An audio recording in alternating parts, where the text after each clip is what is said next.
Aujourd'hui, la convection.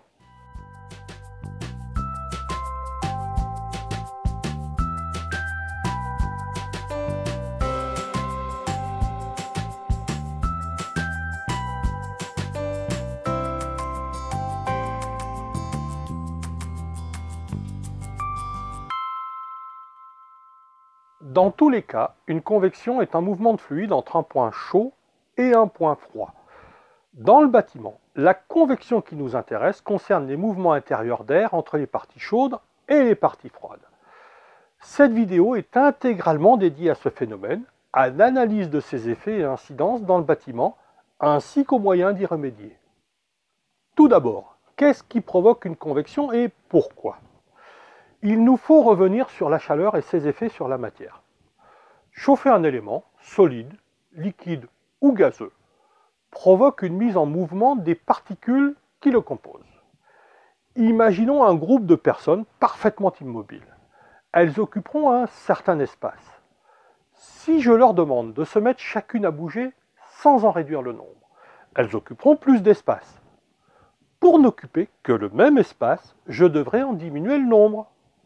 Voyons un parallèle avec un gaz que je chauffe. Que se passe-t-il ? Soit rien n'empêche son expansion, nous sommes alors en présence d'une dilatation, soit cette expansion est bloquée, par exemple par un récipient fermé, nous obtiendrons alors un gaz sous pression. Ce deuxième cas est possible car, à l'opposé de mes figurants, un gaz est compressible.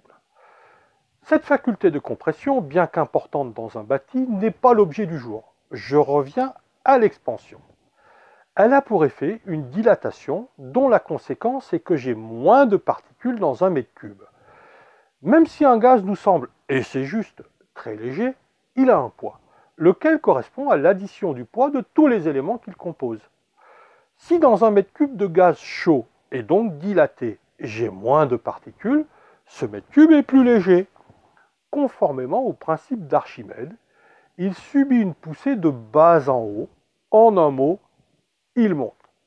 C'est sur ce principe que volent les montgolfières. Que donne ce principe de mouvement au niveau d'un continent ? Voici donc la Terre, l'océan, le tout est chauffé par le Soleil. L'eau, à cause de l'effet miroir, renvoie une partie du rayonnement et se chauffe lentement. La Terre absorbe les rayons du Soleil et se chauffe plus vite. La Terre et l'eau, ici le continent et l'océan, chauffent l'air qui leur est proche. La Terre est plus chaude et l'air, à son contact, est plus chaud et se dilate. Soumis à la poussée d'Archimède, il monte. Ce faisant, il libère ainsi un espace que la nature, qui a horreur du vide, va compenser par de l'air plus froid en provenance d'au-dessus de l'océan. Nous sommes ici en présence d'une brise marine. L'air marin, ainsi déplacé vers la Terre, a libéré de l'espace. Il y est remplacé par de l'air de haute altitude qui descend car plus froid. Notre air chaud, qui a monté, rencontre des couches atmosphériques d'altitude plus froides.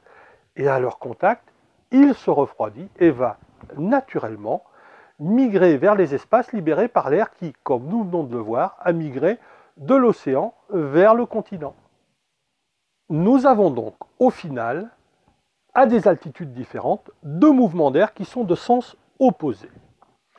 C'est en faisant varier son altitude qu'un pilote de montgolfière dirige son aéronef. À l'échelle d'un océan et d'un continent, ces mouvements d'air s'appellent le vent. Il peut mettre le voilier en mouvement, faire tourner les ailes des moulins et aussi, bien sûr, les éoliennes. Mais ça, c'est une autre affaire. Ce mouvement d'air à l'échelle du bâtiment est appelé convection. Voyons ce qu'il provoque. Voici une maison l'hiver. Il fait froid dehors, je veux avoir chaud dedans. J'allume le feu dans mon poêle. Ce poêle chaud va chauffer l'air qui lui est proche. Celui-ci va se dilater, devenir plus léger que l'air ambiant et donc monter. Il va rencontrer les parois extérieures, elles-mêmes plus froides, puisqu'en contact avec l'extérieur où il fait froid. Il va se refroidir à leur contact, se recontracter, redevenir plus lourd et redescendre vers le bas de la paroi, puis vers le poêle pour se chauffer à nouveau et recommencer son cycle. c'est en toute splendeur ce que l'on appelle une cellule de convection. Comment contrer ces mouvements d'air? Observons la nature. Le vent est porteur d'intérêt, entre autres, pour la force motrice qu'il représente. S'il devient trop fort, il faut s'en protéger. Voyons ce qui peut nous y aider. Je suis dans la nature, proche mais à la lisière d'une forêt. Une tempête s'est levée et les bourrasques me bousculent. Si je me déplace vers l'intérieur de la forêt de quelques mètres, 10, 20, 30, petit à petit, je subis moins les bourrasques jusqu'à ne plus les ressentir. Est-ce à dire que j'ai créé un mur entre le vent et moi? Non, absolument pas. Mais par contre, tous les obstacles représentés par les troncs d'arbres, les branches, auront considérablement ralenti le vent à tel point que l'air est devenu stable et que je ne suis plus gêné par la tempête. Et dans un bâtiment, me direz-vous, nous retrouvons notre poêle, notre dalle et notre mur extérieur, ici non isolé. Le froid dehors, le chaud dedans. Nous avons une convection de notre air chaud qui monte et vient ainsi au contact de notre paroi extérieure très froide puisque non isolée. Donc, forte convection, beaucoup de perte de calories, nécessité de beaucoup compenser, beaucoup de combustible brûlé, donc forte dépense et, de plus, un grand inconfort puisque la convection, comme expliqué dans la vidéo Confort d'hiver, est source d'inconfort. Que pouvons-nous y faire? La première tentative, invention et apparition d'une paroi intérieure en briques plâtrées, montée à quelques centimètres de la paroi extérieure. On parlait faussement de vide d'air puisqu'il y avait bien de l'air dans cet espace. Personnellement, je préfère parler de filet d'air. Cet espace était censé nous isoler de l'extérieur. Par rapport de calories, de l'air en convection et par rayonnement direct, très rapidement, cette cloison de doublage devenait elle-même chaude, ce qui est très bien pour son rayonnement. Par contre, sa face orientée vers l'extérieur devient aussi chaude. Nous sommes alors en présence d'une face chaude sur le doublage et, qui lui fait face, une paroi froide qui est le mur extérieur.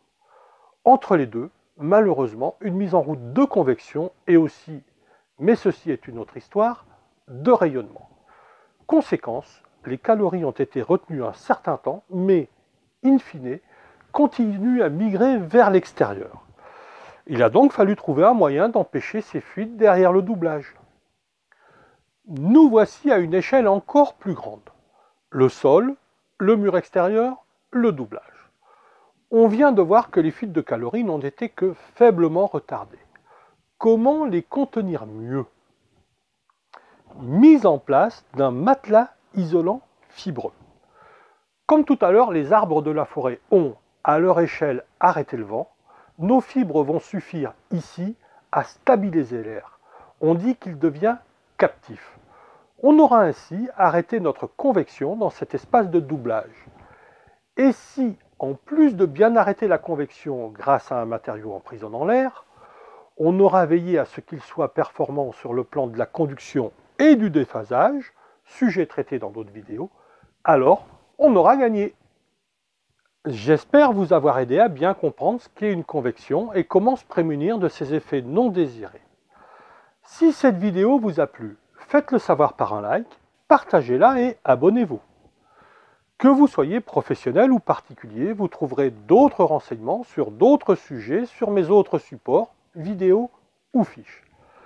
Si le concept et l'abord Papy Claude vous plaisent, vous pouvez rejoindre le mouvement. Tous les renseignements sur ma page Tipeee.